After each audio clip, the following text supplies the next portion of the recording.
आपण बघत आहात आवाज कसमादेचा।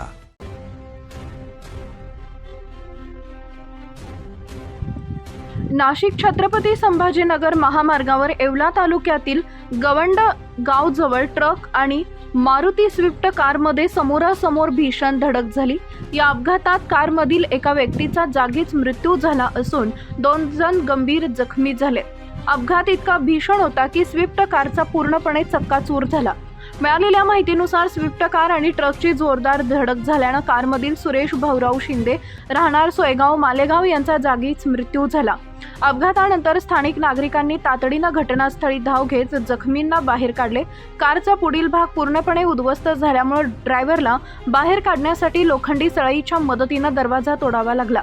दरम्यान जखमींना बाहेर काढल्यानंतर दोघांनाही तीव्र धक्क्यामुळे हृदयविकाराचा झटका आला। परिस्थिती गंभीर असतानाच सुदैवानं त्या मार्गावरून जात असलेल्या डॉक्टर दीपाली क्षत्रिय यांनी तात्काळ गाडी थांबवून मदतीसाठी धाव घेतली। डॉक्टर क्षत्रिय यांनी क्षणाचाही विलंब न करता दोन्ही जखमींना CPR देण्यास सुरुवात केली। त्यांच्या तत्परतेमुळे काही वेळातच दोन्ही जखमी शुद्धीवर आले।